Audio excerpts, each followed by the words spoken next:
Our story starts in New York City, USA. As the cacophony of a city that never sleeps resounded in the ears of the people exiting the subway's entrance, a young man who looked just as tired and apathetic as everyone else around him suddenly checked his watch. Already 10 p.m. He muttered with a tired sigh, his body automatically moving in his old rundown apartment's direction. When will it stop? The compulsory overtime disguised as some bullshit excuses like, think about it as a boost for your career, Damian. As if I couldn't tell it wasn't just another way to drain me even more. Shaking his head inwardly, he continued his inner monologue. Honestly, I should just quit, but what am I supposed to do then? The decision was indeed far from being easy. Trading his current stable situation for something unknown? He was aware of what was the right thing to do, but fear made him hesitate to actually do it.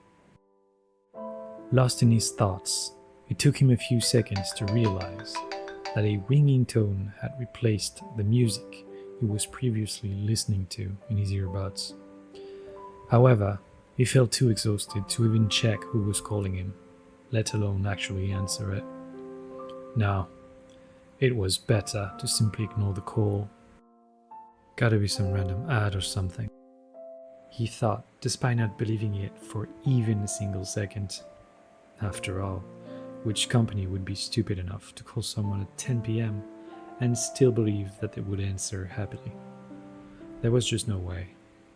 To be honest, there was only one person who usually called him around that time: his mother.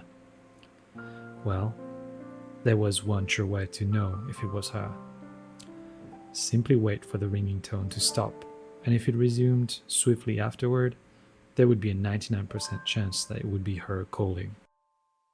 A few seconds later, his music indeed stopped for a second time, replaced by the same previous ringing tone.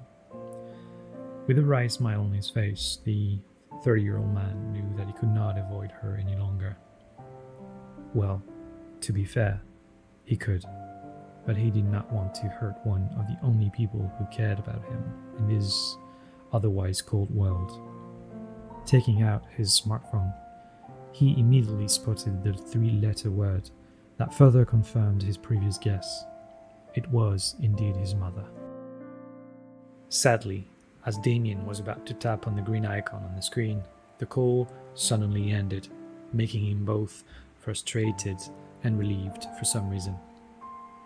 Chuckling wryly when he noticed his own reaction, he still decided to keep the phone in his hand since... As expected, just then, the ringing resounded for a third time in his ears, with the same glaring word written in large font on his phone screen. This time, though, he immediately tapped the call button instead of letting it ring away. Hey Mom, sorry that I didn't answer right away. I was very busy, he said in a voice that made him wince due to how unconvincing he sounded. Hey sweetie, it's fine, don't worry about it.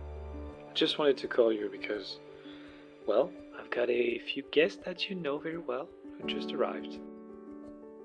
Pausing for a second, the mature woman at the other end of the line then added, Well, I know it's a bit late for an evening call, but since you had to work overtime many times lately, I thought that I might be able to reach you if I actually called around this time.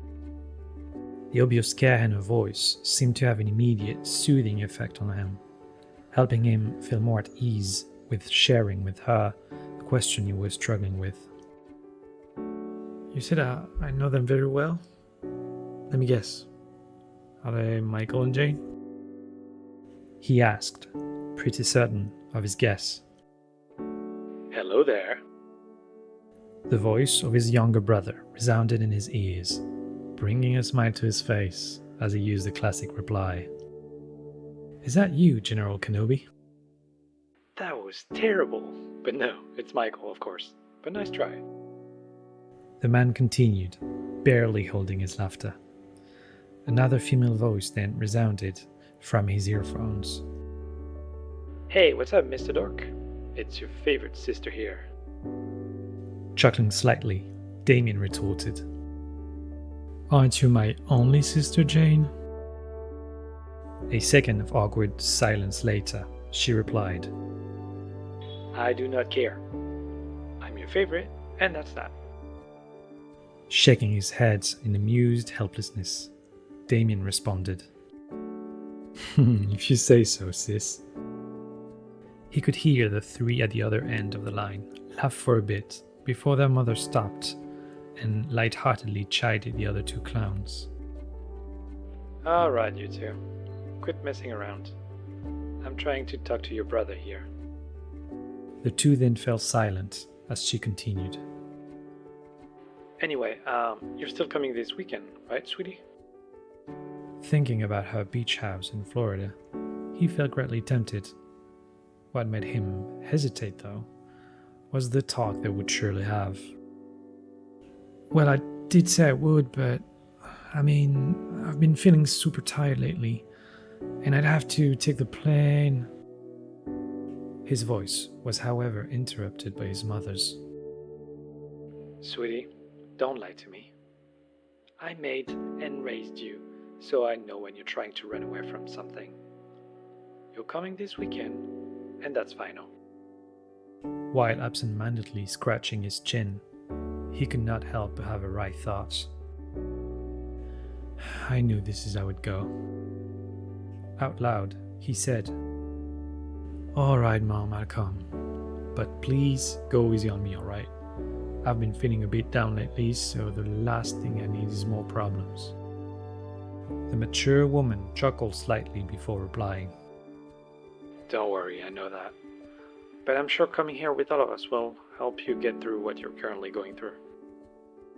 To which Damian replied, his voice filled with exhaustion. Sure, Mum. I think I need that. Lately, my job has been making me go nuts, and it's almost like I'm drowning, you know? Maybe you're right. Going to the beach and having fun with the three of you might actually be what I need right now. Michael quickly interjected. See, I told you that so many times. Bro, counting is not for you. At all. You should have gone into music like you wanted to in high school instead. Letting out a sigh, Damian retorted wryly. You say that as if it's easy. It's not. I had many things I wanted to do back then, but there's no way I could have made enough money to put food on the table, man.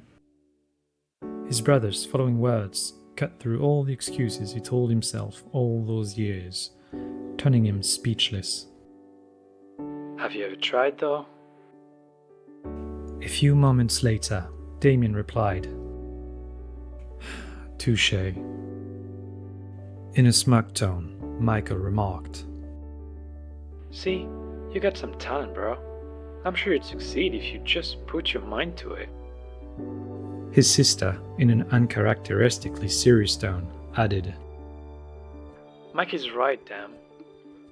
Don't imitate Dad. He's done exactly the same thing that you're doing, and see where that got him. Sad and selfish. I don't want you to be like him. Hearing the concern in her voice, Damian suddenly felt a pang of heartache. Then, taking a deep breath to rein in the tears that threatened to fall, Damian stated, I get it, I think I'm ready for some changes. The life-changing kind. Hearing his answer, his mother commented, It's good, sweetie. Don't forget that you're not alone. The three of us are all here for you. Also, if you need to, you can stay here for as long as you need. You don't have to leave right away. His mother's words brought a relieved smile to his face before he responded, We'll see about that this weekend. Her tone then turned much more light-hearted as she asked, Sure, sweetie. On another note, how did it go with that beautiful neighbor of yours? You know, the one with my future granddaughter? Rolling his eyes at her words, he replied, "Mom, I haven't even asked her out. Don't go making other people's daughter your own granddaughter." The sound of his siblings' laughter came through the phone before being suddenly cut off by the mother's half-serious reproach. Stop laughing like morons, you two. If you were quicker in finding me a daughter-in-law or son-in-law, I wouldn't be nagging so much about it. Shaking his head, Damian retorted, "Mom, come on, stop messing around. It's not as easy as it sounds. I mean, Sophia's got a daughter already, and I've never had kids. I don't even know if I'm mature enough to raise one." After his feeble explanation ended, he heard a sigh at the other end of the line. His mother, hearing his words, corrected him. No one is ever ready to have kids, Damian. You're just learning as you go, especially since every kid is different. So don't stress yourself too much. What you need to think about is how you feel about that Sophia girl. He took a few seconds to ponder her words before giving a reply. "Well, I think I do feel something. I'm not really sure. She's got that thing about her. It's hard to describe, but if I had to put it into words, I'd say she makes me feel at peace." Now that he said it out loud, he realized that his feelings for the woman may be deeper than he had previously thought. Then, his mother remarked matter-of-factly, If that's what you think, then you shouldn't hesitate to ask her out. After all, the worst that can happen would be a rejection. It's really nothing serious. Chuckling wryly, he said, "Yeah, you say that as if it's easy." To which she immediately replied, Because it is. Letting out a sigh, he relented. "Fine, Mom, you're right, as you always are. Oh, mighty God of truth and wisdom." The sounds of her laughter resounded in his ears before he heard Michael suggest, Bruh, since you're at it, why don't you send her a text tonight? Feeling a bit hesitant, Damian replied, "I mean, wouldn't it be a bit awkward to do that by text?" His brother immediately chided him, rolling his eyes so hard Damian could feel it even through the phone. I'm not saying you should invite her by text, dumbass. I'm saying you should send her a text to ask if you could meet her at her apartment to discuss something. That's it. Doesn't have to be tonight, of course. After all, it is pretty late. Pondering Michael's words over in his mind for a few seconds, Damian realized it was actually feasible. "Alright, I'll send it right now. But I don't think I'll let the dumbest comment slide, Michael." After stating his intentions, the two spent a few moments to craft a message before sending it to Sophia. Letting out a breath he did not even notice he was holding, Damian declared, "It's done. Now I just have to wait." The young man then chatted for a few minutes before he heard the brief sound of a notification chiming in his ears. Feeling his heart suddenly beating uncontrollably faster, he clumsily fumbled with his phone, coming very close to dropping it, before he finally unlocked it and read Sophia's short reply. While a subconscious smile appeared on his face, he shared the content with his mother and siblings. "Guys, it's Sophia. She said she's not sleeping right now, so I can come for a chat." After his voice stopped, his ears rang with the loud cheers coming from the other side of the line, quickly followed by congratulatory words, though teasing remarks were clearly not missing. Chuckling at their reactions, he exclaimed gently, "Thanks, guys, but don't get excited too quickly, alright? Nothing's happened yet." Immediately, Michael retorted, as if he was talking to an idiot, Dude, a single woman has just invited you for a chat after 10 p.m. Have I said enough? With an amused smile on his face, Damian replied, I guess you have. Looking around, he suddenly realized that he was only a few hundred feet away from his building. Alright guys, I'm almost there, so I'll have to hang up. We'll chat more this weekend, alright? Thanks a lot, by the way. You're really a bunch of weirdos, but I love you anyway. The sound of his siblings' childish protest resounded in his ears before his mother replied. I love you too, sweetie. And good luck for tonight. Her words brought a gentle smile to his face. Thanks, Mom. I'll see you guys later then. Bye. Hearing his mother bidding goodbye, the young man disconnected the call, immediately noticing the music resuming in his ears. As his feet led him to his apartment's building, his previously low mood was starting to rise once again, though his heartbeat was also growing more and more out of control, forcing him to take a deep breath to slow it down as much as he could. I really hope tonight goes well, he thought with a nervous smile on his face. We resume our story in New York City, USA. As he was about to reach the entrance door, the young man noticed something out of place. The door's lock looked broken. Annoyed, though not exactly surprised, as it was not the first time it happened since he moved there, Damian exclaimed inwardly, his mood now slightly dampened. Perfect. Just perfect. Someone broke the lock. Again. What a shitty neighborhood. Rubbing his face helplessly, he thought, I really need to find another apartment. This one's security is horrible. Pushing those thoughts aside, he instead started walking to the staircase by the elevator. He would have loved to be able to ride the latter, however. It had been out of service for months now, despite the vocal protest of pretty much all the tenants living in the building. That was New York City for you. That, combined with the job he hated, made the prospect of leaving more and more enticing for Damian. As soon as his feet reached the third floor, however, his previous gloomy thoughts evaporated. With an anticipating grin on his face, he walked toward the opposite side of his own apartment's door, which was Sophia's. While his steps brought him closer, he noticed her door ajar. Did she leave it open for me? I'll take that as a good sign. He thought, amused. Unfortunately, as soon as he pushed the door completely open, the greeting words he was about to utter died on his lips with his previous happy grin.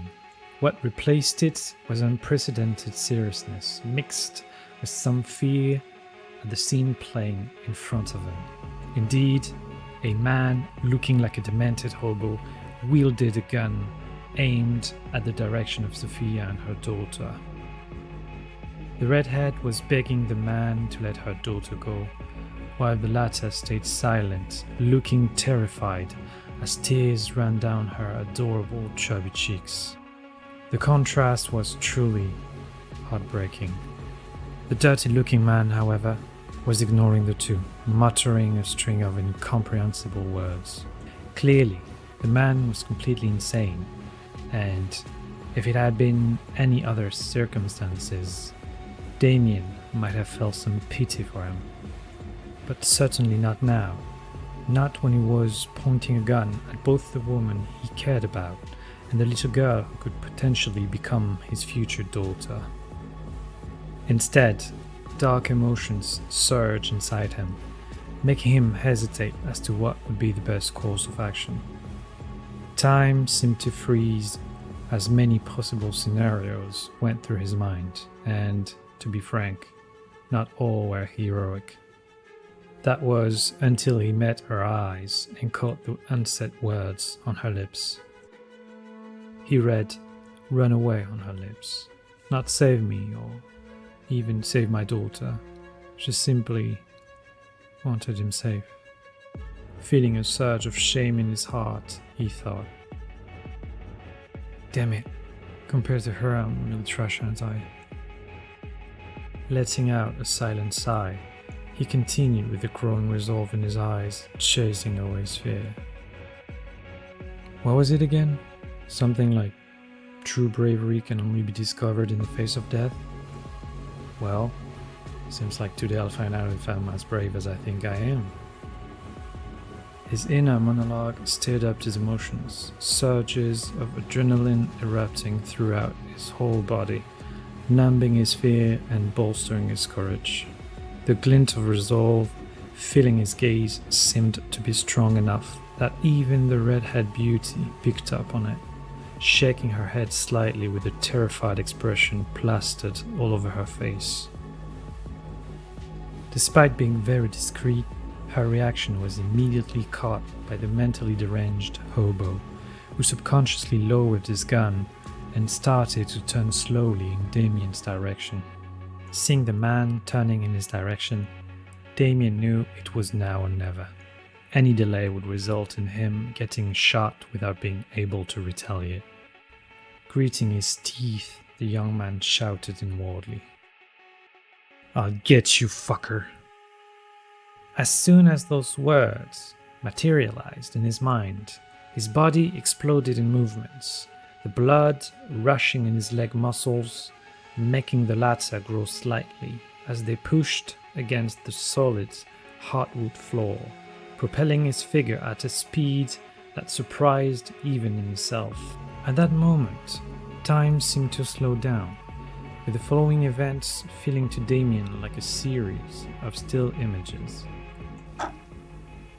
A punch was thrown toward the man's face, breaking his nose, while a shot was fired before the gun dropped to the floor. As soon as the gun touched the ground, Damian grabbed it before aiming at the other man's torso, pulling the trigger until the bang sound turned into clicks. The other man swiftly fell to the ground, blood gushing from the several gunshot wounds he received, his body swiftly turning motionless. It was then that time seemed to resume its normal pace.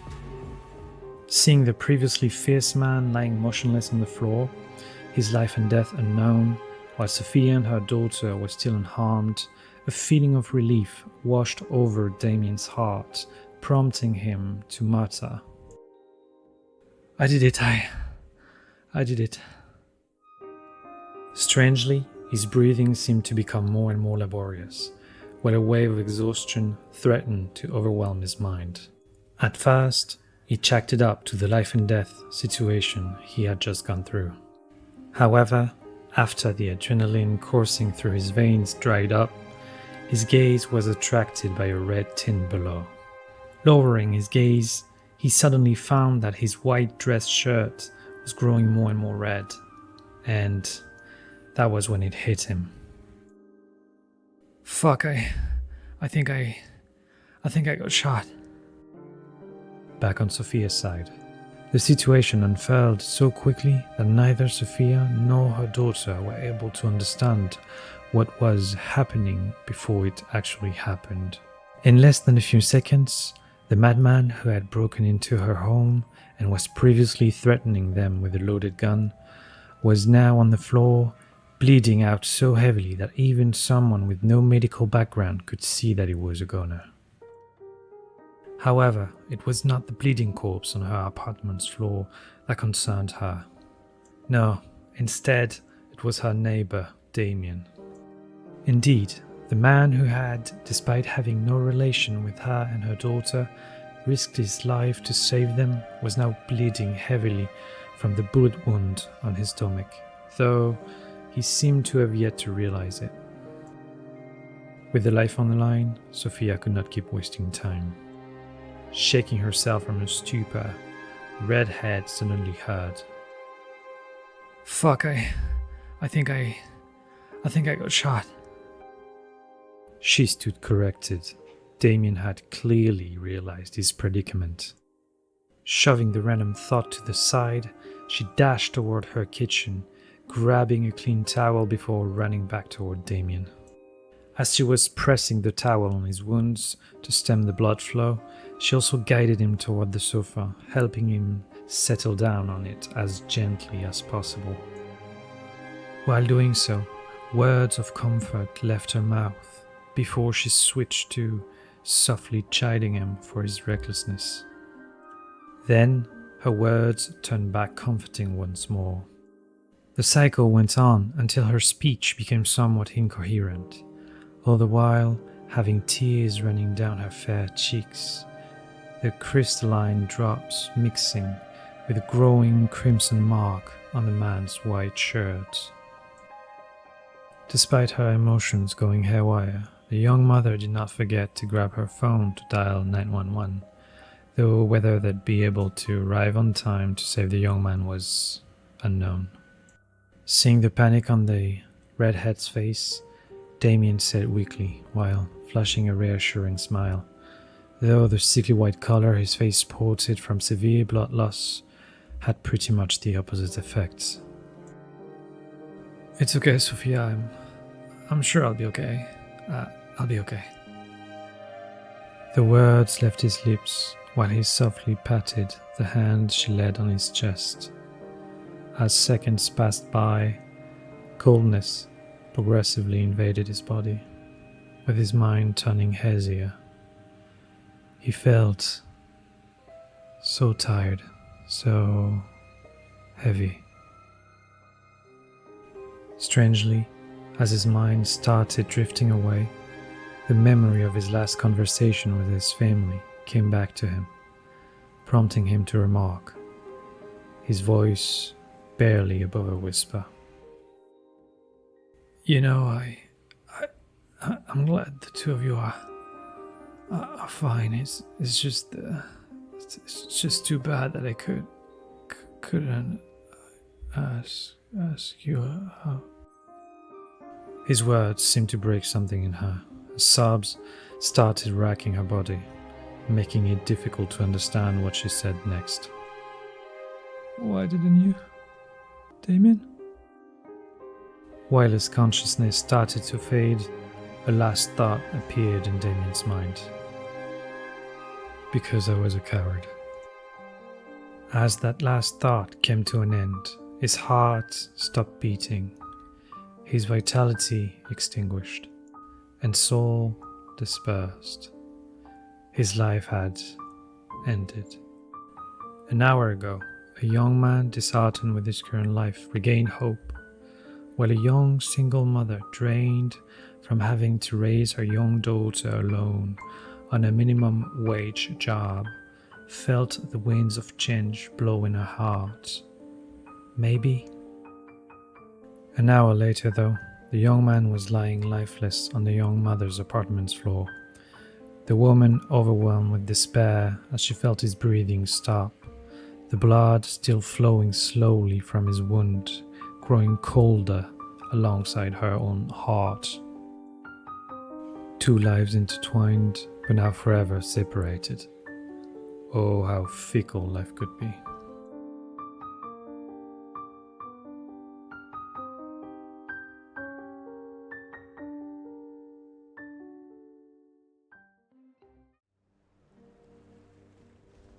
We resume our story in a strange ethereal realm, with the only thing visible around being an endless lake below, with bright lights swirling in random patterns both inside the water and in the air above the lake itself.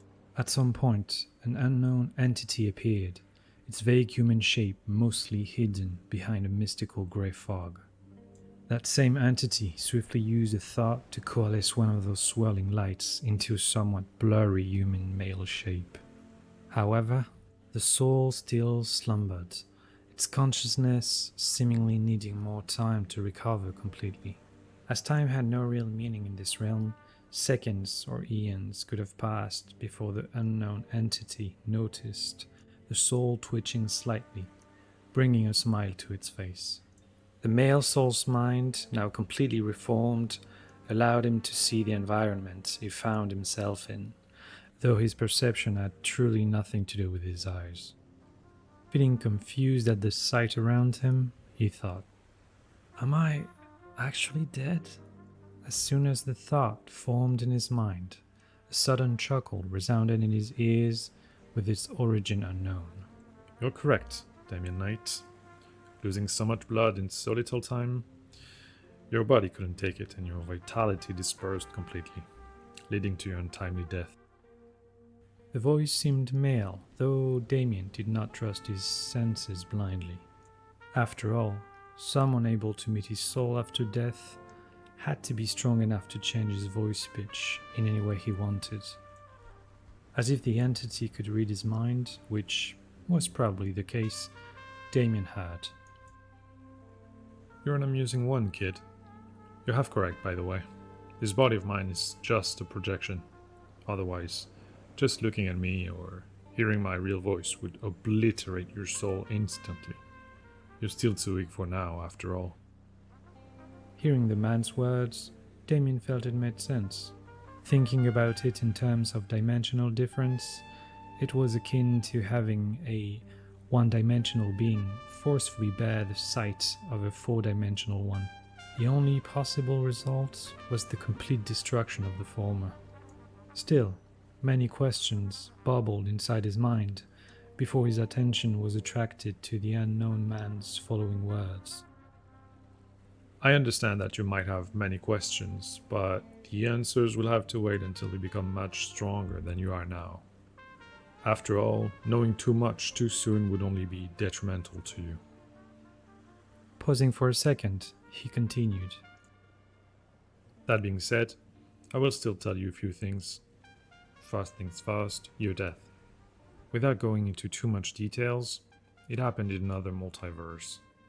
There, you were supposed to be thrown into the local reincarnation cycle where you'd live a new life with no memories of your previous one.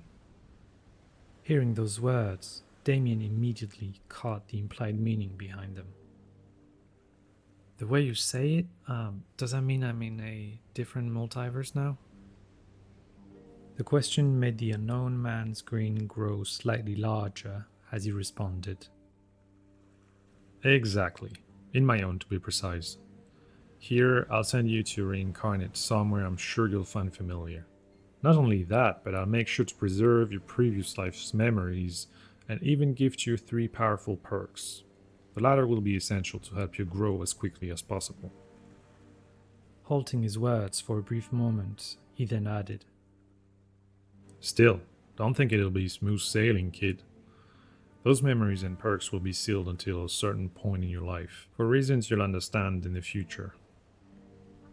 When Damian heard the man's generous offer, instead of being excited, a trace of worry appeared inside him, prompting a question to surface in his mind. It feels too good to be true, doesn't it? Catching the soul's thought, the unknown man let out a few chuckles before explaining. No need to worry, kid. Yes, there is reason behind my actions, but none that are detrimental to you. Pretty much the opposite, really. Think of it as a win-win situation, with you receiving support in your growth, while I also get some benefits on the side. Still, I won't explain more before you reach the right level. Although Damian did not trust the other man's words completely, he knew there was nothing he could do but use what he would receive to grow as strong as possible and as quickly as possible. Only with enough strength could he find out the truth behind the unknown man's actions and whether he was truly well-intentioned. In the meantime, he asked, You mentioned perks? Do you mean some sort of superpower? Do I get to choose? Despite knowing what was in Damian's mind, the entity did not mention it and instead explained. Correct. I will grant you 3 superpowers, as you put it. And yes, but each perk will be limited to your strength level. So forget about reaching the top right at the start. As the saying went, don't look a gift horse in the mouth. Damian was getting 3 powers for free, so he would certainly not complain about the specifics. Plus, he always believed that having foundational powers, one that could help him grow all the way to the highest level, were much more interesting than ones that would directly bring him there. To him, the process of growth itself was the most interesting part, rather than the final results. Thus, the two discussed together for a while, with the entity giving a few suggestions while also drawing some limits to Damian's list of bugs. It was only an unknown time later that both finalized the choices, with the entity commenting.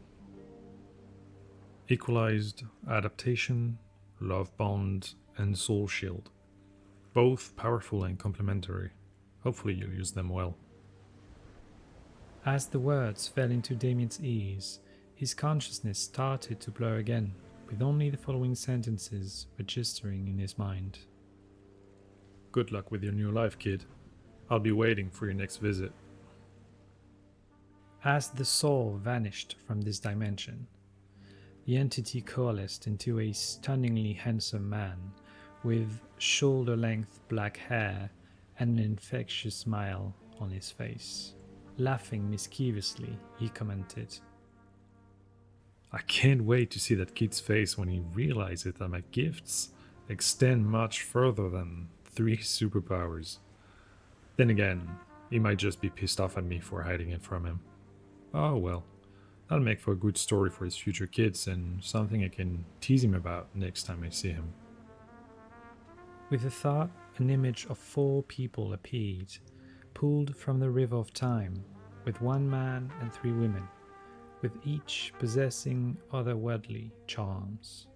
On their faces, the entity could see an expression of astonishment, prompting a few chuckles from him before he waved away the scene and exclaimed, Alright, no spoilers. Then the man started humming a song, his figure slowly vanishing from the soul realm, while his voice echoed slightly longer before disappearing completely, leaving the realm somewhat desolate. Well, I saddled up my shoes, headed out at dawn. Yeah, I saddled up my shoes, headed out at dawn. Ain't no place gonna hold me when the road keep rolling on. When Damian lost consciousness in that strange place, all concept of time seemed to disappear, making it impossible for him to determine how long he slept. Minutes, or maybe years. He could not tell. Nonetheless, he did retain his memories once he finally awakened. Still, something puzzled him. Why do I also have the memory of a Damian Mikhailov? Didn't that man say I'd keep my memories in this life? Who am I then? Damian Knight or Damian Mikhailov? He felt utterly confused, having in his mind 2 sets of memories completely different and separated, akin to a split personality disorder. Fortunately, the dissonance only lasted a brief moment before the 2 sets of memories started merging together, anchoring themselves inside the depths of his consciousness. After a while, the young man's heart settled down at last, his new identity somewhat clearer in his eyes. I am Damian, but also Damian? I am both and also neither. What a mess. Now that his mind was calmer, he was finally able to focus on his current situation. So I've really been reborn. Recalling everything, it's truly my body and not what I possessed after the previous owner's death. Damian Mikhailov hasn't died yet after all. Or I guess I should say I haven't died yet. What about my powers then? Or perks, as he called them? 18 years and still no trace? Wait, since I got my memories back, those perks should be active as well, shouldn't they? Unwittingly, His mind was avoiding recalling his violent death and what it implied, focusing on trying to understand his new life and its dangers instead. I seemed to still be on Earth, though the parallel kind? Same name, different circumstances. Well, I expected magic or something because of my perks, but there are even superhumans? No wizard though. At least as far as I know, which, to be fair, isn't much. His thoughts were suddenly interrupted as a soft female voice, one that was surprisingly similar to Sophia, resounded in his ears. It was especially confusing as the woman was speaking some kind of Russian dialect, one he strangely understood perfectly, thanks to his 18 years as Damian Mikhailov, his new identity. It took only a brief moment before he finally recalled who the voice owner was, bringing forth a gloomy thought. Now that I've been reborn, I guess I won't see those guys again, huh? Mom, Michael, and Jane, even Sophia. Some parting were temporary, others were forever. Some were planned, others unexpected. However, every sort brought a sense of pain. For the young man, Damian now, everyone he had ever loved, cared about, or even smiled to, were gone from his life. An entire multiverse of distance between them. How far was that? Even if he grew strong enough one day, wouldn't everyone be dead by then? Not knowing how long he spent before he lived again, they might have already passed away by now. If so, and they were reincarnated without memories of him, then even if he could meet them, would they even be the same people he knew of? No, he had to accept reality. The only place the people he treasured were left was in his own memories, leaving him utterly alone in this new life. As that realization settled in his mind, a crushing sadness surged in his heart, threatening to overwhelm him until a name appeared in his mind, a name that radiated a warm comfort. Adelia Mikhailov. Although they shared the same surname, she and Damian were not blood related. The story behind that coincidence? Well, let's just say it was somewhat complicated, and even he was not entirely clear about everything.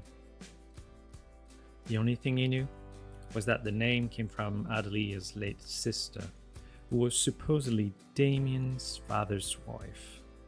Now, normally she should have been Damian's mother, as Adelia told him the woman had died in childbirth, but she never explicitly said that he was her son.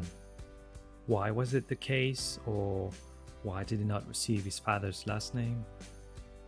Damian had no clue and, frankly, never asked in the past, as his previous unawakened self harbored a deep grudge against his absent father, and thus willingly chose to ignore the mysteries behind his own birth. Back to Adelia. The woman was truly selfless, raising him from his birth alongside her two older daughters alone, as her husband had passed away a few years prior. The two were not related, but she still cared about him deeply. To be honest, the version of him without memories simply took it for granted, merely feeling some familial affection and deep admiration. However, his current self, with 30 years worth of life memories, turned those feelings into something slightly different.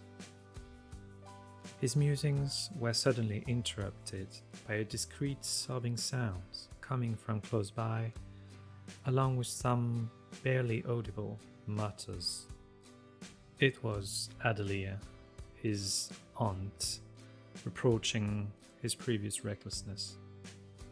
Well, recalling how he had gone and punched that guy to protect her, but was knocked out in return, He could understand her concerns. After all, his current body had always been innately deficient. The doctors called it an atrophic gravis, fancy Latin words for "you're extremely feeble and we have no idea what caused it." He often fell sick, and the slight exertion took a massive toll on him, let alone being punched directly in the face. Frankly, him dying a second time from the shock would not have been surprising. Fortunately, he both survived and awakened his memories in the process. Stay with me, Damian. As Damian's ears caught Adelia's words, he felt a sudden weight falling on the mattress before the room fell silent again, prompting him to sigh inwardly as he thought. She fell asleep, didn't she? Feeling a surge of mixed feeling, the young man started to examine his own body, trying to open his eyes. However, due to his physical weakness, it took him a while before he finally succeeded. Sensing his own lack of strength, a wry thought came to his mind. Well, this is gonna be a pain, isn't it? We resume our story in an Eastern European country called Moldavia, and more specifically in the northern city bordering the North Sea called Damovarsk. Glancing around, a strange feeling of foreign familiarity appeared in his mind as the sight of his bedroom entered his eyes. The same king-sized bed, the same working desk with a decent computer, and the same framed pictures either hanging on the walls or set on his bedside table, all depicting his adoptive aunt, his two adoptive older cousins, and himself in some manner. Aside from them, one picture had Adelia's late sister in it. The woman sported a happy grin while hugging her older sister's waist, as his adoptive grandparents stood in the background with a look of fake exasperation on their faces. A strange feeling surged in his heart at the view of his supposedly father's wife, a woman whose appearance was nothing like his own, whether it was her long red hair, soft facial features, or even the light freckles sprinkled on her cheeks. While his brows furrowed slightly, the young man pondered. Looking at her, I think I was right in thinking we aren't blood related, but then who is my real mother? Letting out a tired sigh, he then rubbed his eyes briefly before his train of thoughts was swiftly interrupted by a small whimper coming from inside. The fortune lady told my mama before I saw the sun. Turning his head towards the culprit, his gaze instantly fell onto a middle-aged woman sleeping with an awkward posture, her upper body lying on his bed while her lower half was sitting on his desk chair. Said your boy's gonna love too hard and break more than one. Her long red hair hid some of her lightly scarred face, with the only thing easily visible to him being the trail of tears on her cheeks. You're gonna make sweet women laugh and cry, in a whole wide world. Gonna ask him why. The sight of the middle-aged woman's sleeping face brought a great number of memories to his rattled mind, some more joyous, while others much more somber. Still, they were enough to shake him up completely from his low mood. As a warm smile appeared on his face, his hand moved to gently stroke her silky red hair, while a thought surfaced in his mind. For years you have sacrificed so much for me. This time, it's my turn to take care of you, Adelia. Basking in a peaceful atmosphere, Damian tenderly wiped the tears from her face while pondering. As Mom always said, choices have consequences. In my last life, I was too selfish, and what did that get me? A bullet to the stomach and losing both the woman I had a crush on and my family forever. Not this time, no. This time, I'll grow strong enough to protect those I care about. Not only that, but I also want to share everything with them, whether it's the strength or lifespan. With my 3 perks, I'll definitely succeed, whatever the cost. With his gentle caress on her hair, Adelia's tense body subconsciously relaxed until the frowning expression on her face turned into a content smile. Her reaction brought an amused grin on his face, which faded slightly as he recalled how she received the scars on her body in the first place. Fortune and misfortune go hand in hand, don't they? He thought before shaking his head firmly. No, we've been through enough. Now that I've got the means, it's only a matter of time before we all rise up. Having made up his mind, he suddenly recalled who was behind the tragedy that the Mikhailovs went through a few years prior, when lives were lost and lifelong injuries were incurred. Protector and Scarlet Sentinel. Just because you've got superpowers, you can destroy, kill, and do whatever you want without consequences, huh? After all, normal humans like us are just insects in your eyes, aren't we? He mumbled before a cold smile appeared on his face. You two better enjoy your life, because with my awakening, it won't last much longer. I wonder what they'll feel when they get squashed to death by someone they used to view as an insect. Poetic justice, right? His anger, however, quickly vanished when he recalled the difference in strength between him and the 2 superhumans. Letting out a sigh, he thought, I shouldn't get too carried away though. Their strength may not reach the level of those comic book superheroes of my past life, but those 2 can probably pulverize a normal human skull with a simple finger's flick. Pausing for a second, he then continued. There's no way I can deal with them with my current body. I'll need to grow much stronger first. Well, I guess time is on my side anyway. When thinking about the monumental task ahead, a brief surge of exhaustion appeared in his heart before he shook it off and instead turned towards his sleeping aunt. With a warm smile on his face, he said softly, Let's get you on the bed or you'll get too sore to move once you wake up. As the words left his lips, he started to lift the blanket cautiously before rising slowly from his bed and standing up on the side. While silently stretching his body, he commented under his breath, I don't know how long I slept, but my body's stiff as heck. After cracking his neck gently, he started circling the bed to reach the other side where the middle-aged redhead was sleeping. As his feet led him towards her unconscious form, the movement unwittingly triggered pangs of pain from the wounds on his face. Despite his best efforts, he could not help but let out a few muffled grunts. I swear if I get my hand on the mother... He grumbled while trying his best to avoid stretching his wounds too much.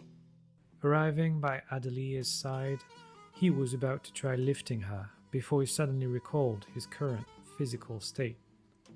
To be honest, even if he was at his peak state, he would be unable to lift her, let alone now after having been injured. This is going to be more complicated than I thought. He exclaimed inwardly before letting out a helpless sigh. Lowering his gaze towards his abnormally thin arms, a wave of frustration washed over his heart, especially after recalling his previous life's body. The difference between the two was like comparing a young child with a grown adult. Shaking his head, he had to accept reality, no matter how unwilling he was. Alright, at least I know it's just temporary. Give me a few weeks or even a few months and I'll get even stronger than I used to.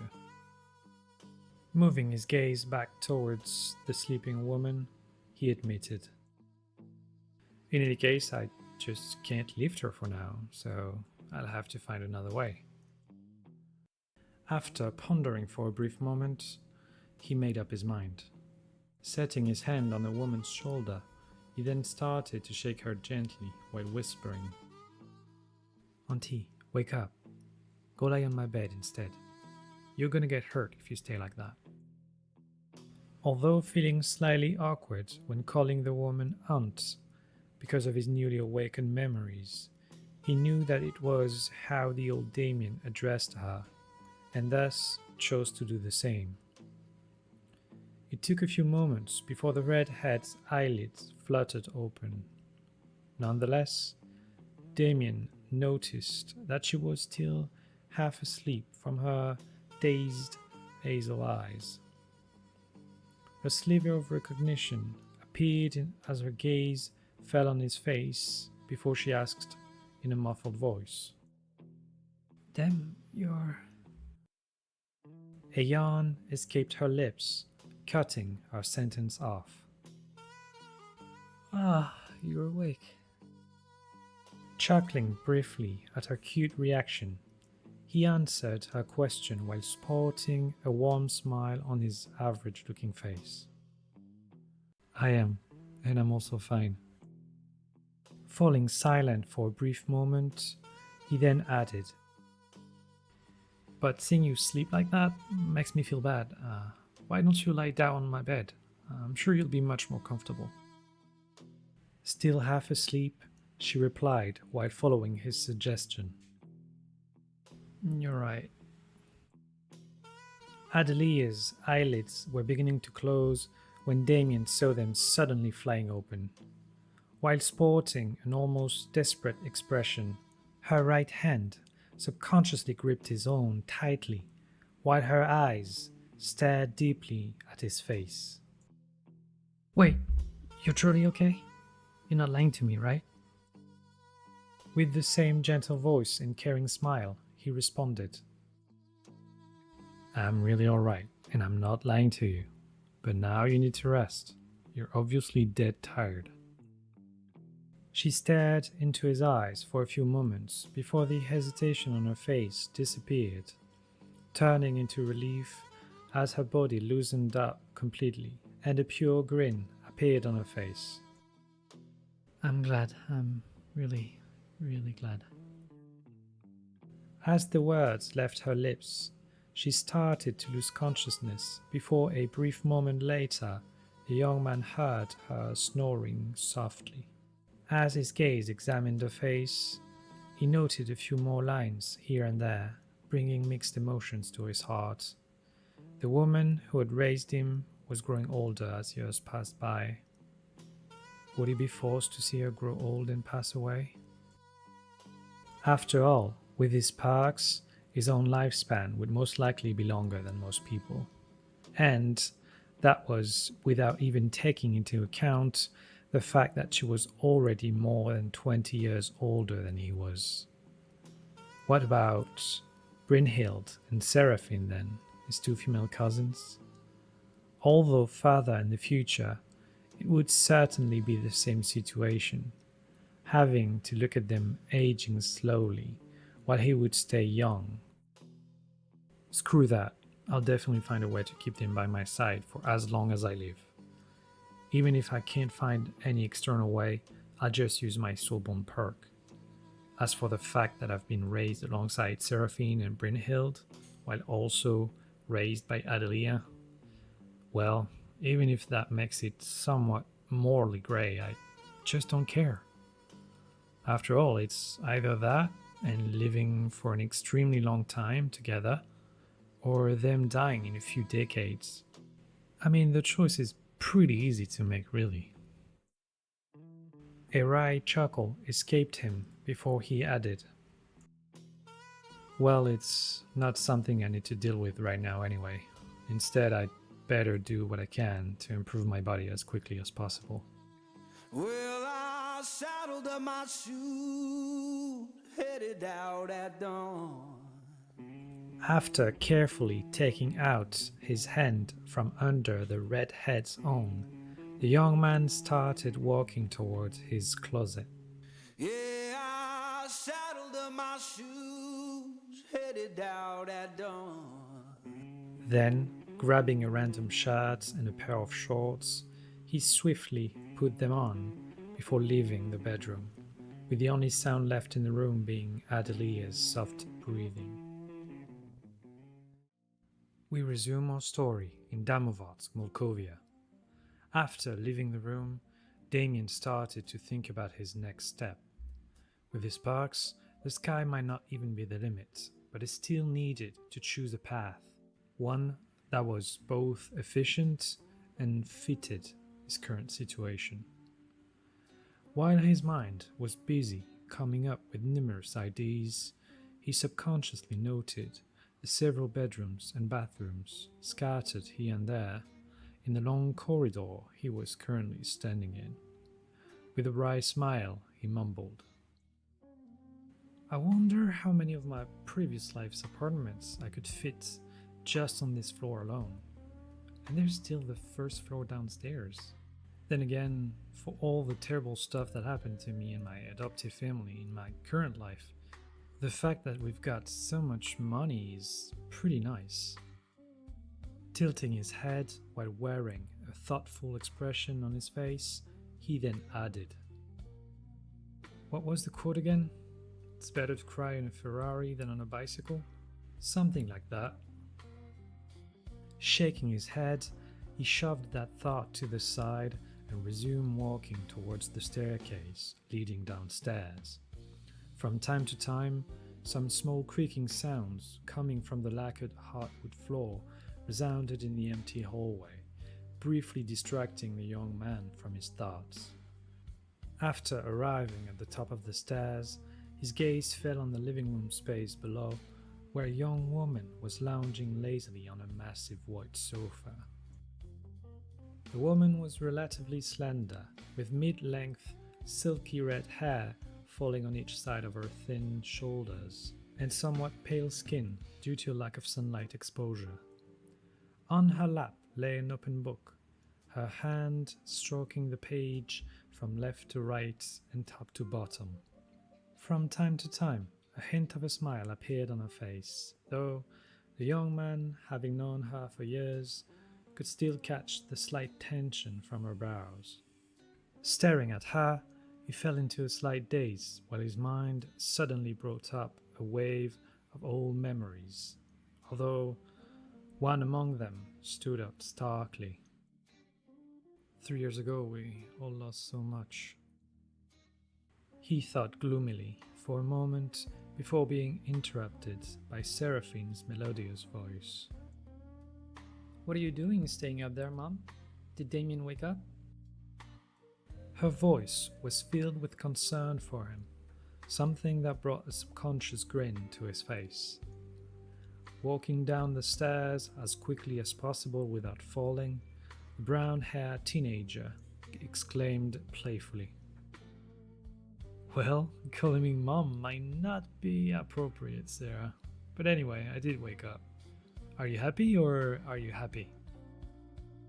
Hearing the unexpected voice, the woman froze for a brief moment before throwing her book away and dashing towards him, though how she could run without hitting anything on the way, as someone who had lost her sight, was beyond Damian's understanding.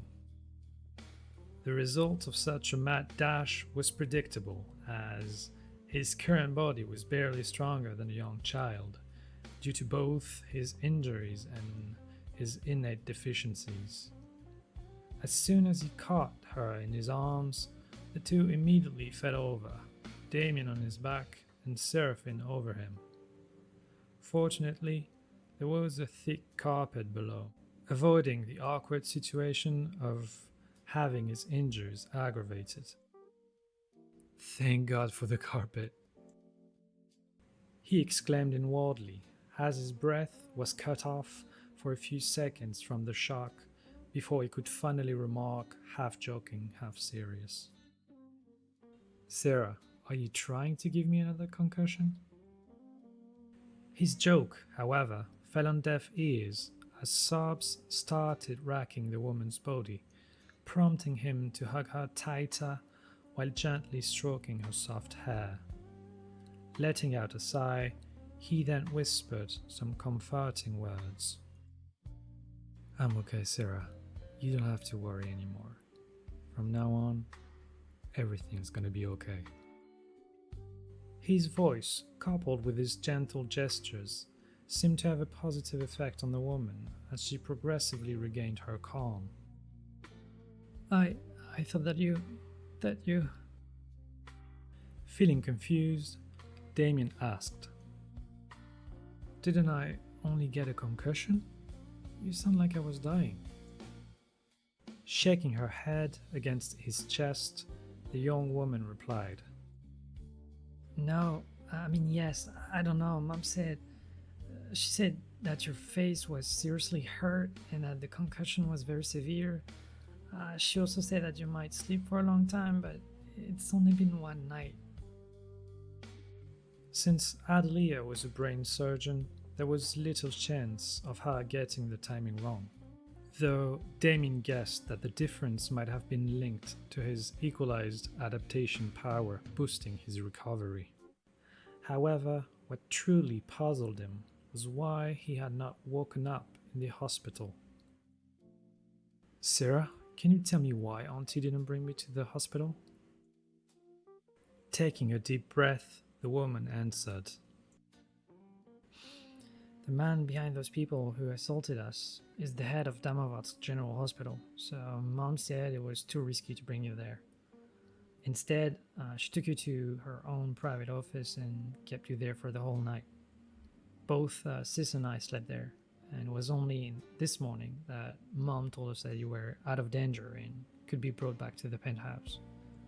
So we brought you home, and she's been looking after you ever since.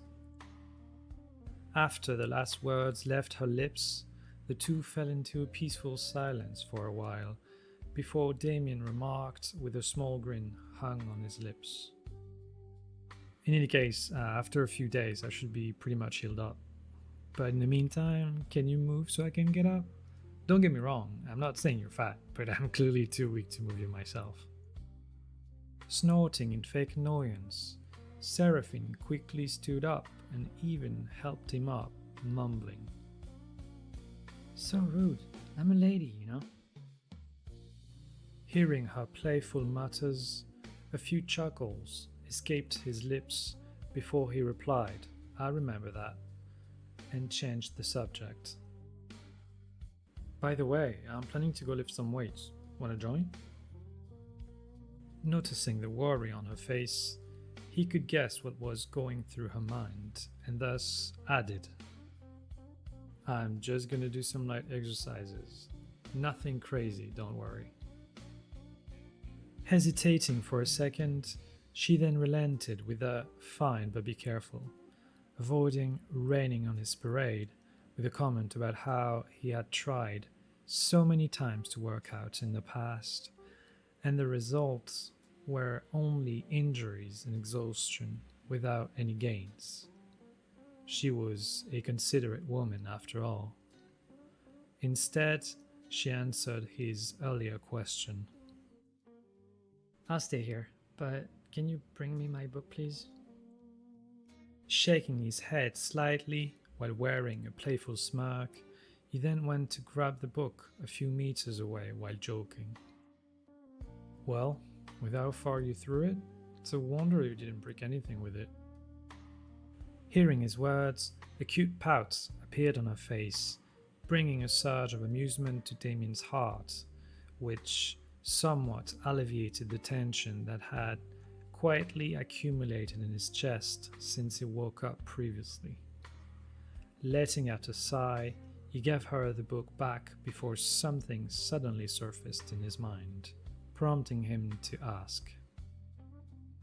By the way, do you know where Bryn is? She went to her gym after we brought you home this morning. I think she needed to let out some steam, and since she's got her international match next month, she might also need the training, I think. Hesitating for a brief moment, he questioned. Sounds like her. Speaking of which, do you think I should send her a text now that I'm awake? Hearing his tone, the young woman let out a few giggles as she retorted. You're really scared of sis, aren't you? Freezing for a second, he then let out a cough and stated, It's not fear, I call it strategic cautiousness. Seeing the deadpan look on Sarah's face, Damian grabbed his phone swiftly, typed a few words, and hit send before commenting. Done. Now I'm going to work out. If Auntie wakes up or Bryn comes, you can tell them where I am. While wearing a grin on his face, he then started walking towards the penthouse personal gym, though Seraphine's following words made him freeze briefly. I'm really glad you're okay, Dem. Letting out a small sigh, he then responded firmly, his tone lacking any of his previous playfulness. From now on, everything's gonna be okay. It's a promise. Well, I saddled up my shoes, headed out at dawn. After a brief moment of silence, she responded softly. I'll hold you to that then. Yeah, I saddled up my shoes, headed out at dawn. Letting out a light hum of approval, he then resumed moving towards the gym, his mind filled with a growing conviction that would, in the future, certainly end up shaking the heavens and shift the earth. Ain't no place gonna hold me when the road keeps rolling on.